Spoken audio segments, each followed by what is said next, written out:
तो जैसा कि मैं बता रहा था कि जराये अंकुरक और गर्भाशयी ऊतक एक दूसरे के साथ इंटरडिजिटेटेड हो जाते हैं, अंतरांगुलिक युक्त हो जाते हैं और संयुक्त रूप से जो परिवर्धनशील भ्रूण या गर्भ है और मात्र शरीर के साथ एक संरचनात्मक एवं क्रियात्मक इकाई को गठित करते हैं, जिसे हम कहते हैं अपरा या प्लेसेंटा। बेहद ही महत्वपूर्ण संरचना है। यहाँ पे आपके फिगर में दिखाई दे रही है, ये पूरा गर्भाशय है और प्लेसेंटा ये पूरा बेबी को जो घेरे हुए है, भ्रूण को घेरे हुए है, वह प्लेसेंटा बहुत इंपॉर्टेंट ऊतक होता है। ये कार्य क्या करता है प्लेसेंटा? यह भ्रूण को ऑक्सीजन तथा भोजन की पोषण की आपूर्ति करता है एवं कार्बन डाइऑक्साइड और भ्रूण द्वारा जो उत्सर्जी पदार्थ हैं उनको बाहर निकालने का कार्य करता है। अब ये भ्रूण से किस प्रकार जुड़ा होता है? तो भ्रूण से जुड़ा होता है एक नाल के द्वारा, और उस नाल को हम लोग कहते हैं नाभिरज्जु या अम्बिलिकल कॉर्ड। ये जो दिखाई दे रही है यह नाभिरज्जु या अम्बिलिकल कॉर्ड कहलाती है। यह क्या कार्य करती है? भ्रूण से जुड़ी हुई जो भी आवश्यक सामग्री है, पदार्थ हैं, उनको अंदर लाने के लिए, और जो अनावश्यक पदार्थ हैं, हानिकारक पदार्थ हैं, उत्सर्जी पदार्थ हैं, उनको बाहर ले जाने में मदद करती है ये अम्बिलिकल कॉर्ड। बेहद इंपॉर्टेंट टॉपिक है। गर्भाशय नीचे सकरा हो जाता है, बताया था मैंने, और सकरा होकर सर्विक्स बनाता है। उसी सर्विक्स पर जहाँ ये सकरा हो जाता है एक म्यूकस प्लग बन जाता है, जिसके द्वारा प्लेसेंटा बाहर की तरफ नहीं जा पाता, नीचे की तरफ नहीं जा पाता। साथ ही यह प्लग बैक्टीरियल और वायरल इन्फेक्शन से गर्भ को बचाता है, और यह प्लग तभी टूटता है जब प्रसव का समय आ जाता है, at the time of delivery, तभी बच्चे का जन्म सुगम हो जाता है। उससे पहले अगर ये ब्रेक हो जाता है तो यह विकसित हो रहे भ्रूण के लिए बेहद खतरनाक होता है। उस भ्रूण को किसी भी तरह का बहुत ज़्यादा नुकसान हो सकता है, इन्फेक्शन हो सकता है। इसीलिए म्यूकस प्लग का 9 महीने तक बने रहना बेहद आवश्यक होता है।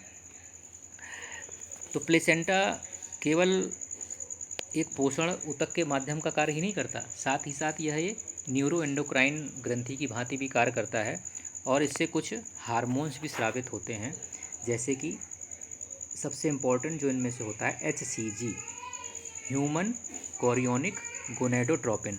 बेहद ही इम्पोर्टेंट हार्मोन है, और यह हार्मोन जो टेस्ट किट आती हैं प्रेगनेंसी टेस्ट करने के लिए, उनके लिए बहुत महत्वपूर्ण है, क्योंकि वह किट्स जो आती हैं वो इसी हार्मोन के ज़रिए चेक कर पाती हैं कि टेस्ट पॉजिटिव है या नेगेटिव, यानी महिला प्रेग्नेंट है या नहीं। क्योंकि जब प्लेसेंटा से इस हार्मोन का स्रावन बढ़ जाता है तो वह महिला के मूत्र में उत्सर्जित होता है, और उस मूत्र के ज़रिए चेक किया जा सकता है महिला प्रेग्नेंट है या नहीं है। दूसरा होता है HPL, ह्यूमन प्लेसेंटल लैक्टोजन।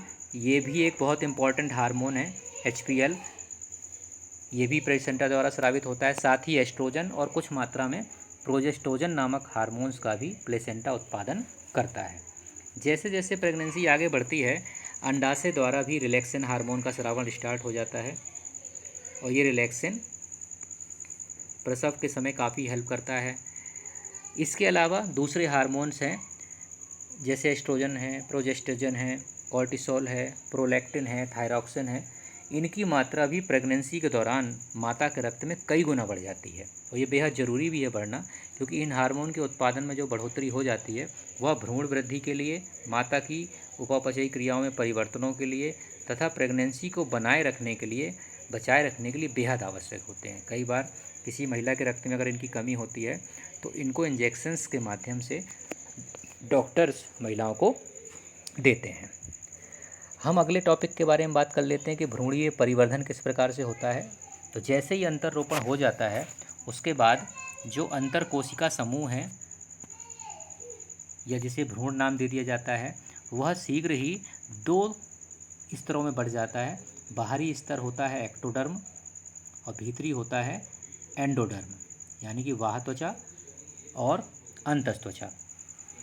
और शीघ्र ही इनके बीच में एक स्तर और बन जाता है जो मध्य जनन स्तर होता है, जिसे हम मेसोडर्म भी कहते हैं।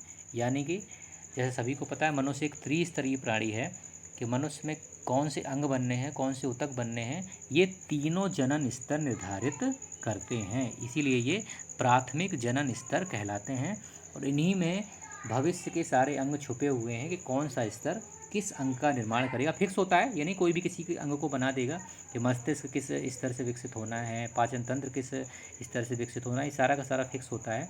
जब अगली क्लासेस में आप जाएंगे इसका डिटेल जानेंगे।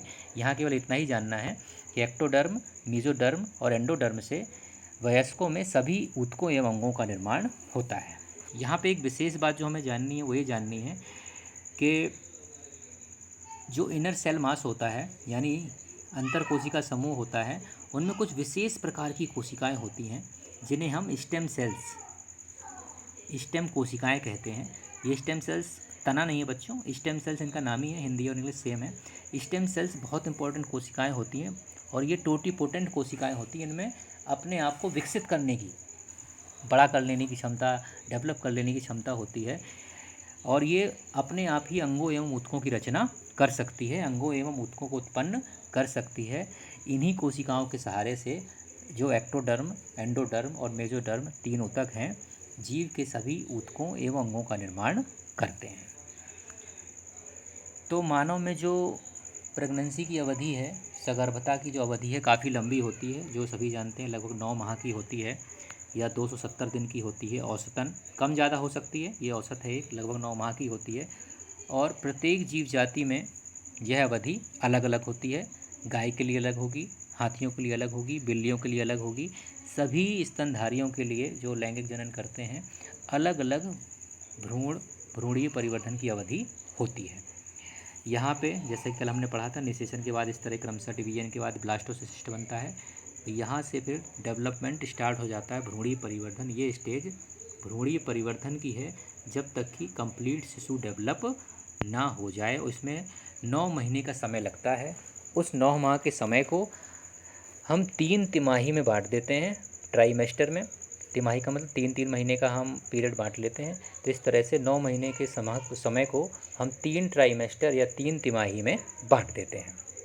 तो पहली तिमाही सबसे ज़्यादा इम्पॉर्टेंट होती है, सबसे ज़्यादा प्रेगनेंसी के लिए, महिला के लिए बहुत इम्पॉर्टेंट और नाजुक होती है, क्योंकि इसमें कई बार मिसकैरेज का चांस बढ़ जाता है हार्मोन के असंतुलन की वजह से या किसी भी अन्य फिजियोलॉजिकल कारण हो सकते हैं जिसके कारण मिसकैरेज का चांस हो सकता है। इसलिए पहली तिमाही में प्रेगनेंसी को बचाए रखने के लिए काफ़ी देख रेख की आवश्यकता होती है।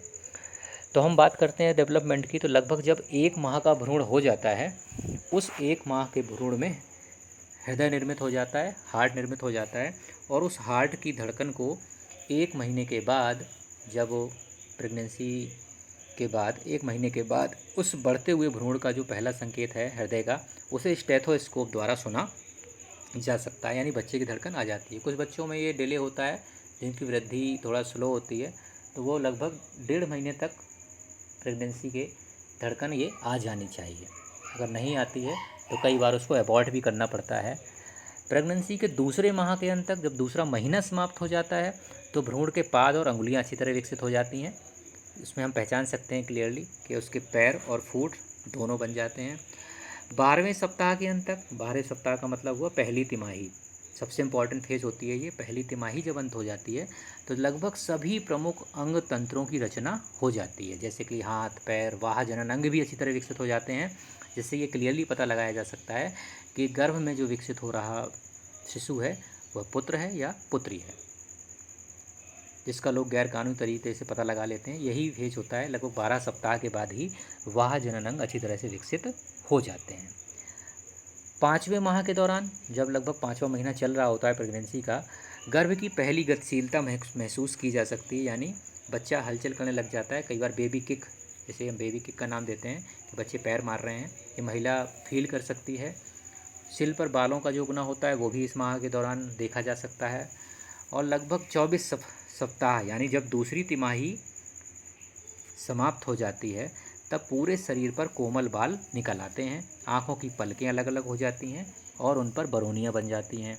और जब तीसरी तिमाही भी समाप्त हो जाती है, यानी 9वां महीना भी लगभग कंप्लीट हो जाता है, अंत आ जाता है 9वें महीने का, गर्भ पूर्ण रूप से विकसित हो जाता है इस प्रकार से और प्रसव के लिए तैयार हो जाता है। मीन्स अब वो पूरी तरह तैयार है प्रसव के लिए, बाहर आने के लिए।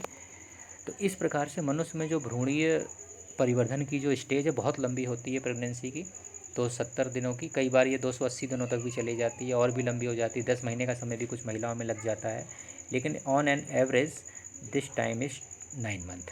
9 महीने के लगभग ये समय होता है जिसमें विकसित हो रहा भ्रूण अच्छी तरह से एक शिशु में परिवर्तित हो जाता है और उसके बाद फिर वह प्रसव क्रिया द्वारा जन्म लेता है। तो आज हमने 2 महत्वपूर्ण टॉपिक जाने कि किस प्रकार से प्रेगनेंसी मेंटेन रहती है और किस प्रकार से भ्रूणीय परिवर्धन होता है और किस प्रकार से किस महीने में क्या परिवर्तन आते हैं। प्लेसेंटा का क्या रोल है, बहुत ही इम्पोर्टेंट टिश्यू है। और उसके बाद स्टेम सेल्स, एक नया चीज़ सीखा, इसका क्या कार्य होता है। कौन सा ऐसा हार्मोन है जो प्रेगनेंसी किट में प्रयोग किया जाता है, वो भी हमने जाना। ये सब 1 मार्क्स में या 2 मार्क्स में पूछ लिए जाने बहुत इंपॉर्टेंट क्वेश्चन है, जिनको अच्छे से याद करेंगे और इस टॉपिक को गंभीरता से समझेंगे। अब इस टॉपिक में, इस चैप्टर में प्रसव एवं दुग्ध श्रवण एक लास्ट टॉपिक ही रह गया, उसके बाद आपका यह चैप्टर भी समाप्त हो जाएगा।